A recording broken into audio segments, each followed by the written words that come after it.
வந்து குழி தோண்டி குழா போடுறாங்க. அவங்க மூடிட்டு போன 4வது நாள் எலக்ட்ரிசிட்டி போர்டுக்காரங்க வந்து குழி தோண்டுறாங்க. அவங்க மூடிட்டு இந்த பக்கம் போனதும் அந்த பக்கம் டெலிபோன்காரங்க வந்து குழி தோண்டுறாங்க. அவங்க மூடிட்டு போனதும் சாக்கடைக்காரங்க வந்து அவங்க குழி வெட்டுறாங்க. அவங்க இந்த பக்கம் போனதும் சில பசங்க வந்து மந்திரிக்காக குழி தோண்டுறாங்க. ஏன்டா இந்த மாதிரி குழி தோண்டுறீங்கன்னு கேட்டா மந்திரி வர போறாரு, செடி நட போறாரு, கொடி நட போறாருன்றாங்க. இவங்க குழி தோண்டியே பழகி போயிட்டானுங்க. ஒரு நாள் இல்லைன்னா ஒரு நாள் ஜனநாயகத்தையே இவங்க தோண்டின குழியில புதைச்சிட போறாங்களேன்னு பயமா இருக்குது. இதுதான் இந்த வாரம் நான் எழுத போற தலையங்கம். 30 வருஷமா இது என் கழுத்துல தொங்குது. அடிக்கடி இப்படி பேசி பேசி எதுக்கு சோதனை வருது? வரும். போன வாரம் ஆஞ்சநேய உபாசகர் இல்ல மயிலாப்பூர்ல அவர்கிட்ட உங்க ஜாதகத்தை காமிச்சு என்ன சொன்னாரு?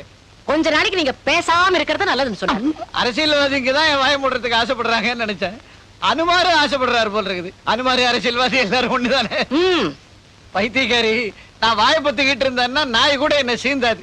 அப்பப்ப ஏதாவது பிரச்சனையை கிளப்பி விட்டுக்கிட்டே இருக்கணும். சத்தம் போட்டுக்கிட்டே இருக்கிறவன் தான் பெரிய மனுஷன். இப்ப கூட ஒரு ஜோக் எழுத போறேன். ஜோக் எழுதினாலே பிரச்சனை தானே. என்னப்பா அந்த ஜோக்கு? அப்படி கேளு. மண்ணெண்ணெய்க்காக ஒரு பெரிய கியூ நின்னுகிட்டு இருந்தது. அந்த கியூல நின்னு ஒருத்தனுக்கு ரொம்ப அழுத்து போச்சு. கோபம் வந்து இந்த மாதிரி கியூ நிக்கிறதுக்கெல்லாம் எவன் காரணமோ போய் அவனை கொலை பண்ணிட்டு வந்துடுறான்னு புறப்பட்டான். போனவன் 5 நிமிஷத்துல திரும்பி வந்துட்டான். கியூல நின்ன மத்தவங்க எல்லாம் என்னையா தாள கொன்னுட்டியான்னு கேட்டாங்க.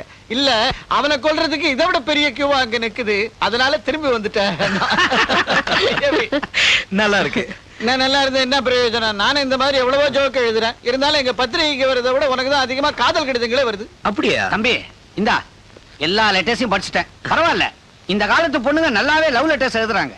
என்னதான் இருந்தாலும் லக்ஷ்மி எனக்கு எழுதின லவ் லெட்டர்ஸ் மாதிரி இதெல்லாம் வரவே வராது.